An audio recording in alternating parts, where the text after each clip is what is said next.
So you know what? We'll start with your brain, which, off the bat so far, brain seems good. I've spoken to a few times, right? Yes.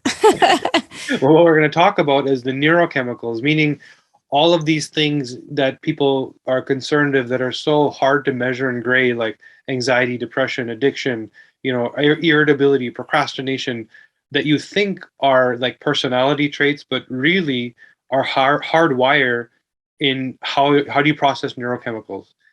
And when we look at you, the one thing that pokes out is that your dopamine receptors, you have the absolute maximum binding capability. So dopamine is a chemical that allows you to experience pleasure or reward. So I ate something tasty, I enjoyed something, or I did something good at work, I achieved something.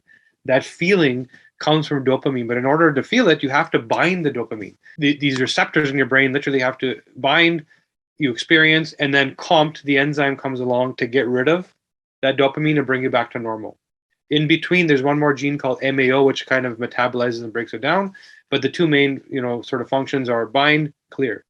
So the interesting thing you're doing is you have the maximum receptors, meaning that you're experientially, it's very easy for you to experience pleasure and reward. So you're constantly kind of in that state from what you're doing, which also makes it seem like things aren't as interesting to you as they are to other people. There's certain people that seek reward and jump in and say, yes, let's do that. And I'll invest in this and I'll do this. And now I'm going to switch to this thing. For you, it's like, I'm not really interested. So outwardly, it appears almost flaky. Like, yeah, we had a meeting. We talked about 10 things and Jennifer only did 2 of them. And she never even started the other 8. Right? But those 2 that you did, you're going to do extremely well. You're going to binge on them. You're going to come back with a stack of paper that blows people's minds. Like, how did she do this? We would never dive that deep. Does that sound familiar? Yeah, it does sound familiar. And I will explain this to my husband after the fact. that would solve a lot of arguments. Yeah. So what's happening is it's not that you're not interested or you don't care or you're flaky. You literally are getting reward so easily that you already feel like you've done it. Like I thought about it and then I jumped onto Facebook and when I was supposed to be working. Right? So, but the thing that takes you there, that gives you that sense of reward, it's hard for you to let go. You'll stay in that thing. So 5 friends can tell you about 5 different Netflix shows and you'll say, I'm not interested. But the one that you like, you're going to watch 6 episodes. Right? Yep. Yeah. Yeah. So this is one small trait.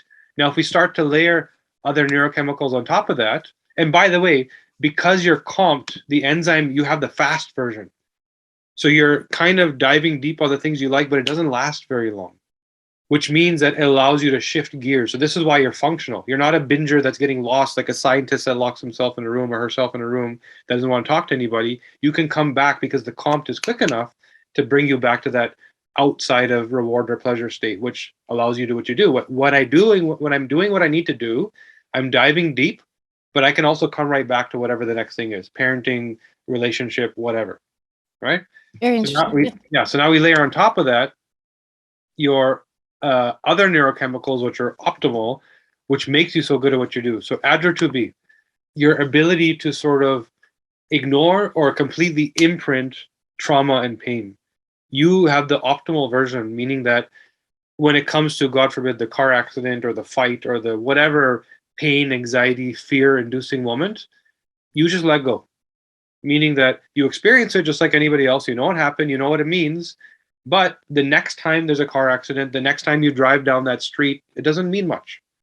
To the other person, literally PTSD, right? Car accident, I'm never going on that street again. I can't be in that color car again. If I even hear a bang for the next 6 months, I'm screwed up. Wow. For you, does that resonate? Yeah, it actually explains, a question that I get a lot is I had a very severe accident on a horse right at the beginning of COVID because, we weren't allowed to do anything. So I was always out riding because it was the one thing I could do, obviously without a mask in the middle of a field by myself. And I fell and I broke my wrist in 2 places. I broke ribs and my rib punctured my lung. I was in the hospital and it was pretty bad. But pretty much the first opportunity that I had to go riding again, I just And if you look at my Instagram, you can see I'm on a farm pretty much every single day playing with horses Right. and, doing all kinds of stuff. So yeah, that makes a lot of sense. So literally, your genetic capacity doesn't allow you to imprint the feeling, right? So you'll remember the moment, you'll learn from it, but the next time you come back to it, you're coming back to it with the logic, not the feeling. So you'll just make the correction, and you won't make that same mistake again. But it's not like horses are bad, Right. right? That's the trauma. So you'd be a great frontline warrior in military. No PTSD at all. Yeah. Yeah. Okay. I will. You know what? I always said I probably should have joined the military, but I have too many, I think, authoritarian issues, for that. So now we layer on top of that your serotonin. You're also optimal there. You actually have a really unique profile, by the way, cognitively. We don't see this combination often. Oh. So your serotonin is also optimal. So now what we spoke of is sort of recall or imprint. How do you remember things? How does it impact you? Serotonin is more in the moment. How do you prioritize? How do you feel? How do you react? And because your serotonin is so optimal, it's very easy for you to deal with all the stimuli around you. So whether somebody frustrates you, shows up late, is chewing their food too loud, none of it bothers you, right? You kind of like, it's almost things that other people are noticing, you don't even know are happening because that your response to stimuli is so low, only because you're so good at prioritizing things, meaning you can focus, right? You're not irritable, you're not sort of, except for the thing when you're in that binging moment. When you're in that binging moment, you get locked in the zone. Don't bug me, right? I'm busy. Right? I've Otherwise, been accused a lot of not noticing certain things yeah, about people in general or about situations, and um, so that makes a lot of sense. And I guess it's just, to me, it's just not a big deal. So I don't. it's not so. You're both not only not bringing the emotional intelligence to it, meaning that the recall of last time, it's okay. The pain I've let go, and I'll treat this as a new event. I'm not. It's not like holding a grudge, right? So you treat it as new every time, right?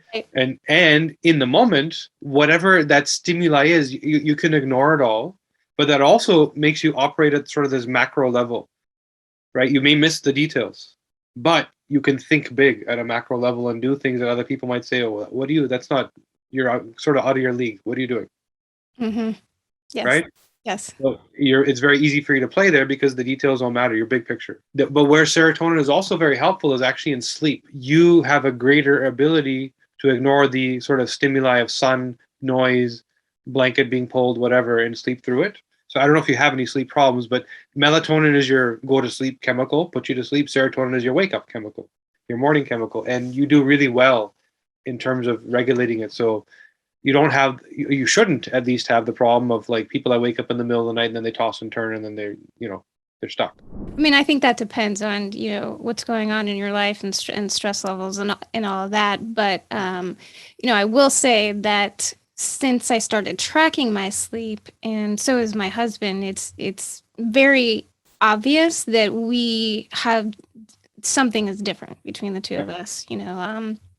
I typically routinely get, 2 hours of deep sleep, 2 hours of REM, where if he gets 30 minutes of deep sleep, he's lucky, Oh, wow. and, so it's interesting. I'm not saying every night's a great night, but I have way more great nights than I have bad nights. Yeah, it's a lot easier for you than a normal person because of your serotonin levels, right? Interesting. But the last neurochemical we'll talk about, because there's so much other stuff to talk about, is BDNF, brain-derived neurotropic factor. So you're also optimal there. This is why I say your profile is so unique, because in a lot of the sort of mood and behavior type issues, the pathways that lead to them, you're optimal in all of them. So you must be a very pleasant person to be around, right?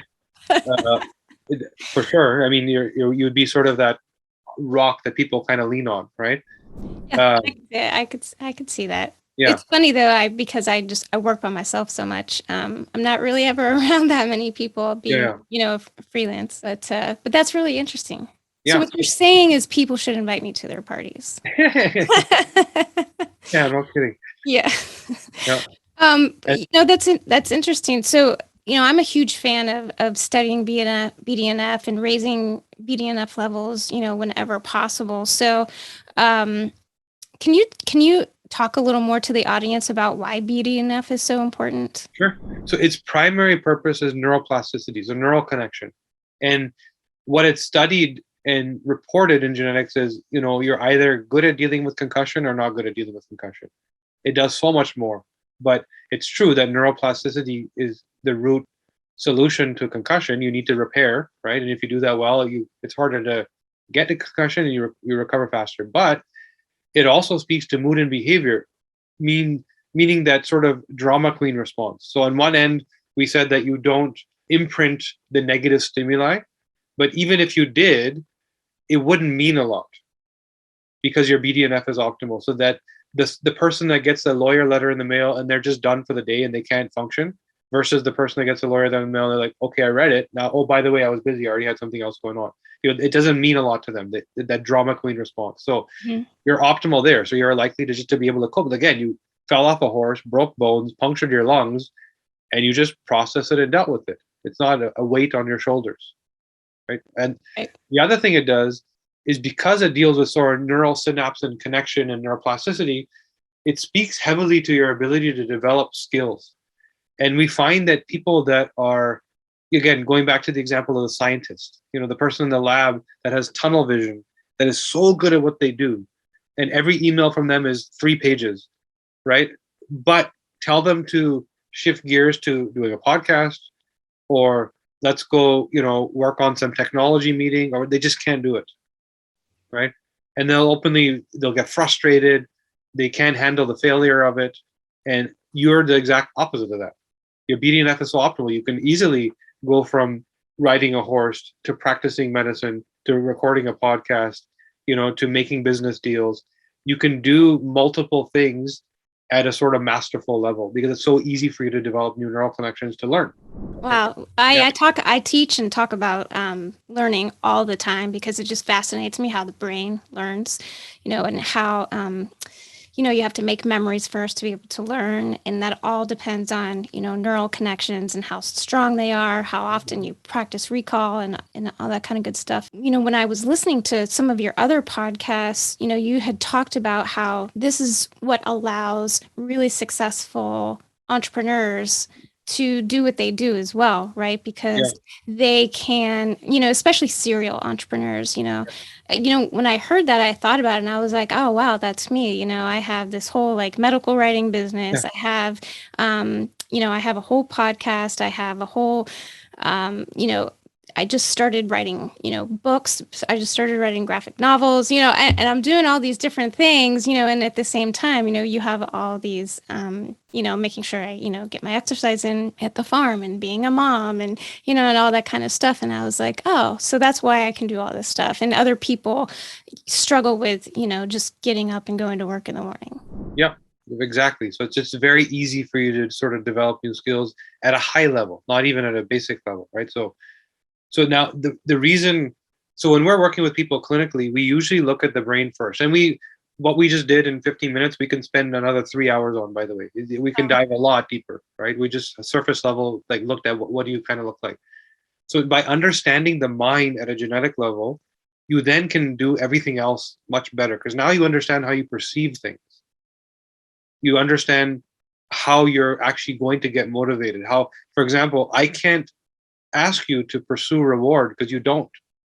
I'm not going to give you a daily schedule of things to do because by the 3rd or 4th day, you're not going to do it anymore. Right? Yes. But for me, I need that. If I don't get, if like the time that I was supposed to go to the gym, if a friend was late or if, the gym was closed or whatever, I get frustrated. I have to have the schedule, right? Because my dopamine levels are exact opposite of yours. And I sort of, that tick box check, getting the tick box check, it gives me that satisfaction. So understanding this, whether it's about yourself or about a patient, allows you to better deal with the solutions for yourself or a patient. It's not just here's the things you need to do, but here's how you can do it. And how do you even speak to the person? There's people that we get on calls with that we know the first 10 minutes is just them going to be telling us why our product doesn't work. And we know, guaranteed, that's the first 10 minutes, and we have to let them do it because they're going to find the one thing that is like 2% wrong, and that's all they're going to talk about. And then we have to let them unpack it. And by the end of it, they're the biggest super fan we could have. And this happens with that same profile every time. So now imagine the power of knowing this is how you think and perceive the world, and how much better you can then implement whatever you're trying to implement. Well, yeah, you can set up, you can almost set up a routine for when you are either meeting somebody new for the first time, starting a new job, right, or the fact that you know that you're going to have to take on new responsibilities. You can sort of, plan for those responses that are just that you're just wired for. Yeah, exactly. And we've done this type of work with like athletes, executives, professional athletes that like during clutch time, I just fall apart, and we show them why, right? Oh, mom is asking me for tickets or a new car, and I just can't do it. She doesn't understand. I don't make the kind of money she thinks I make. Mm-hmm. You have to teach them how to cope with those things, and it's different for different people. Okay, so now that was the brain. Let's jump to a couple of the red flags that came out. Yeah, that was the good part, people. Now we're getting into the bad stuff. Here's my flaws. The area that stuck out, and this is, it's we're going to get into what's going on, but the interesting thing about this is a perfect example of the difference between genetics and functional genomics. How do you actually make this actionable? Because in genetics, all I would be telling you now is you can expect an 80% likelihood of having some kind of cardiovascular incident. Yep. That's genetics, right? So what do you do with that other than walk away with anxiety? Nothing. Right? Because I haven't told you what to do about it, but that's genetics, is that based on your profile, and actually based on your profile, there's an 80% chance that you're going to have severe cardiovascular issues.